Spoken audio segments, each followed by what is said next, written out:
Hi there, everyone, and welcome to the Daily Gardener, and thank you for listening. I'm your host, Jennifer Ebling. It's November 24th. Today, we celebrate a prolific writer who loved violets and wrote about a secret garden. We'll also learn about the best-selling book that hit bookstores today back in 1859, and it changed the world forever. We'll look back at some timeless garden advice from 1966, courtesy of the Arlington Heights Garden Club.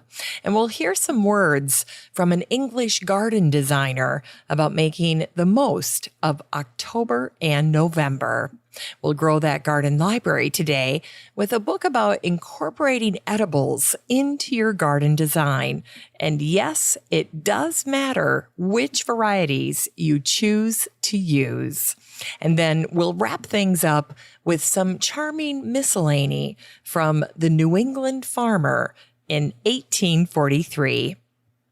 But first, I just want to remind you that if you have a second today and you can head on over to the Daily Gardener website, you'll find it over at thedailygardener.org. Once you're there, you can sign up for my free Friday newsletter.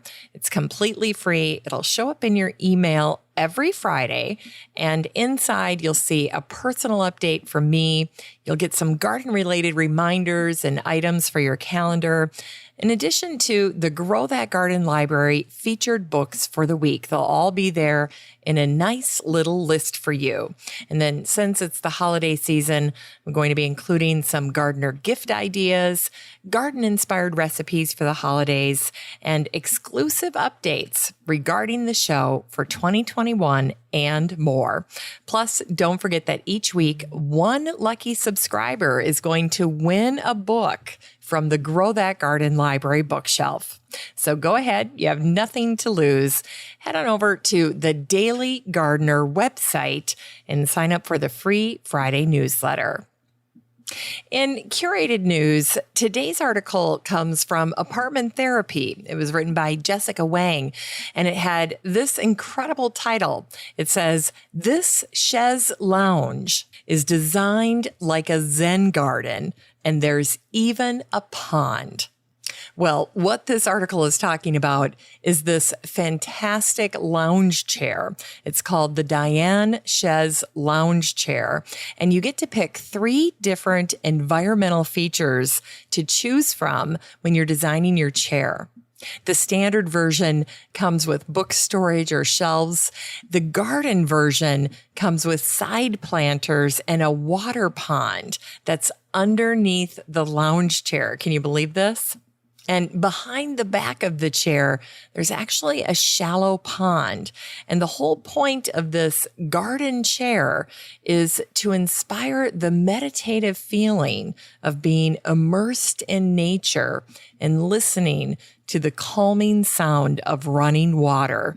What a unique chair. I've never seen anything like it. So you've got to check it out. And of course, I share it in the Facebook group for the show. So if you want to check it out, any of the curated news articles that you hear about on the show, in addition to the original blog posts that I write, you can find them all right there in the free Facebook group for the show. So you never need to take notes or track down links. The next time you're on Facebook, just search for the Daily Gardener Community, where you'd search for a friend and then request to join. I'd love to meet you in the group. Here's today's brevities. Today is the birthday of the British-American writer and playwright Frances Hodgson Burnett, who was born on this day, November 24th, 1849. Frances was born in Britain. As a small girl, her family home backed up to property that was owned by the Earl of Derby.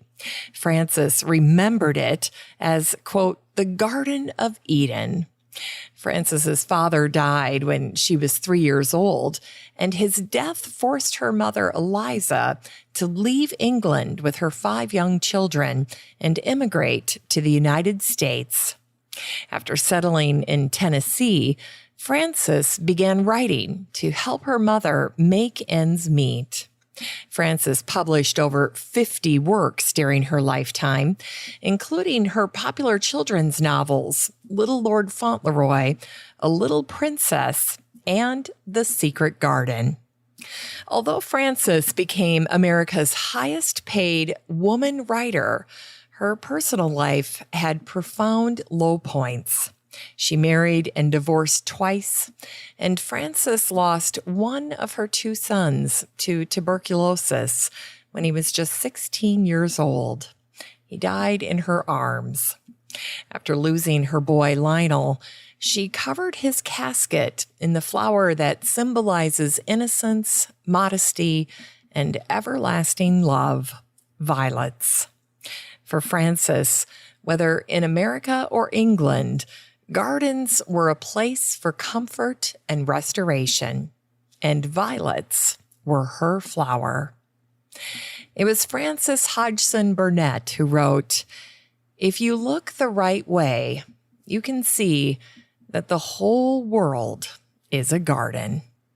And she also said, "Everything is made out of magic, leaves and trees, flowers and birds, badgers and foxes and squirrels and people. So it must be all around us in this garden, in all the places."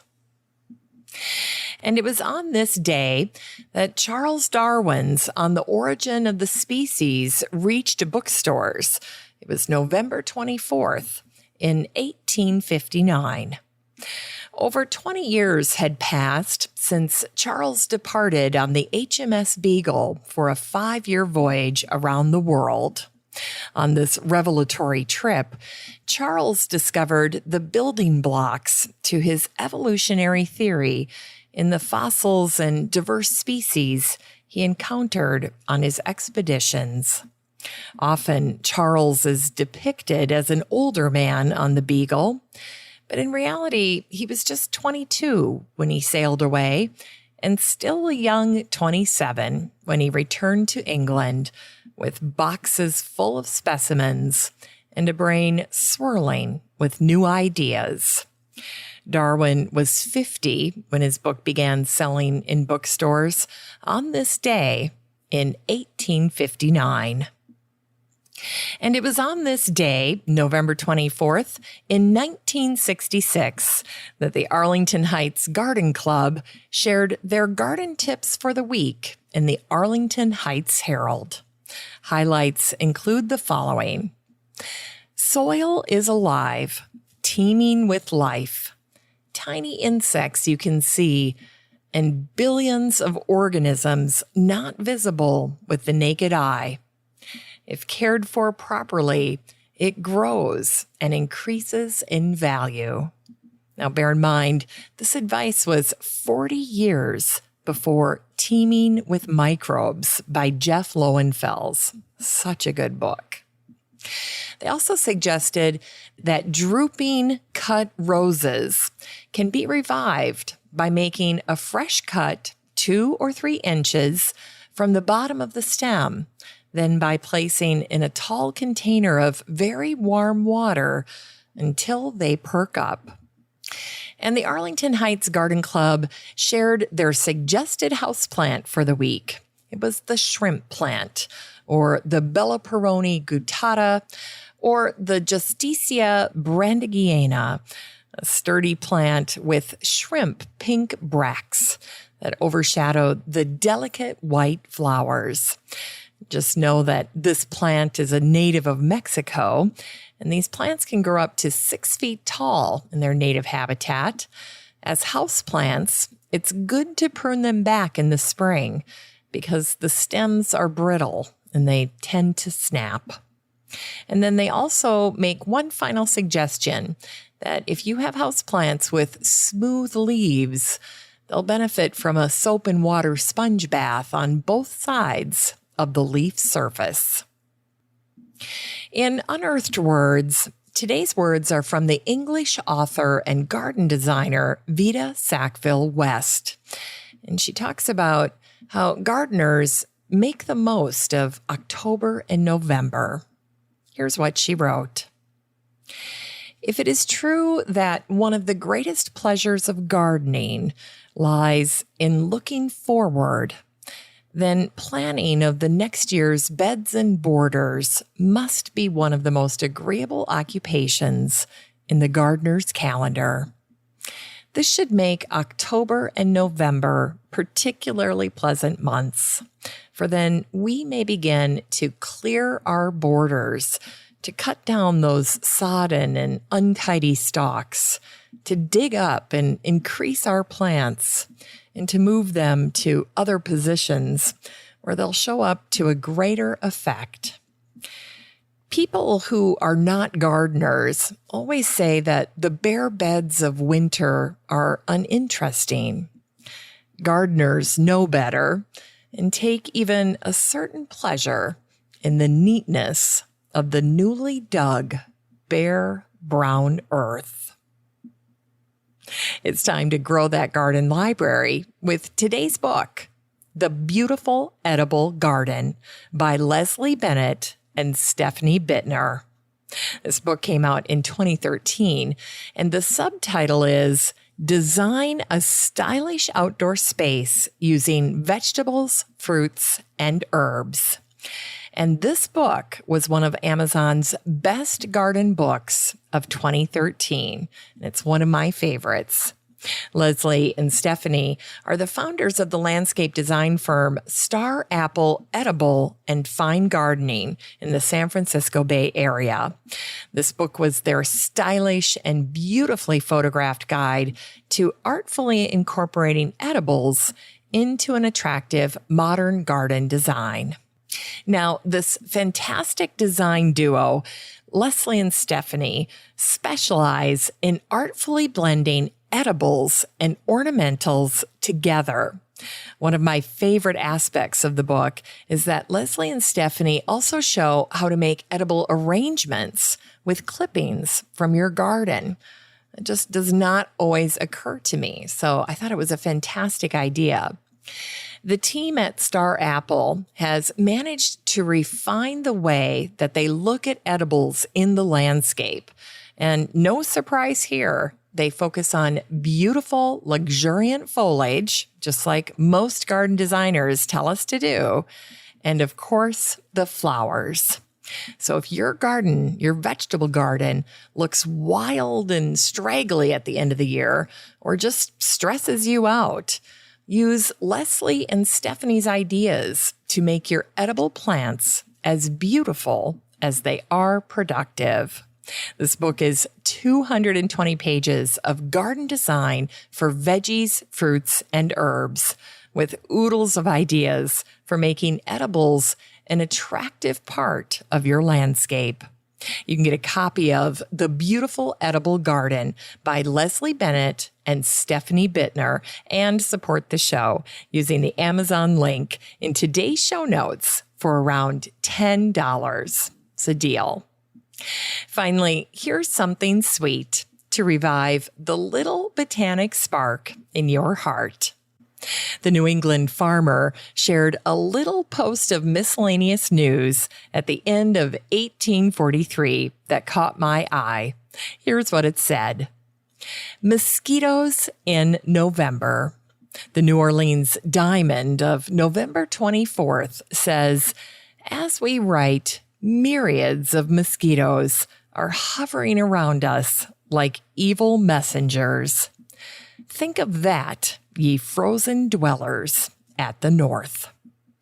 According to the Journal of Commerce, potatoes are now selling in New York for 75 cents a bushel. And finally, they shared this little tidbit. A beautiful Oriental proverb runs thus: with time and patience, the mulberry leaf becomes satin. This is, of course, a little reference to the silkworm's only food source, the mulberry leaf. Thanks for listening to The Daily Gardener. And remember, for a happy, healthy life, garden every day. The Daily Gardener is produced in lovely Wyoming, Minnesota with the help of Paige Mance, Brooke Bierbaum, Kiana Rayleigh, Maddie Doyle, Natalie Decker, and Eric Begay. You can find The Daily Gardener on all your favorite social media.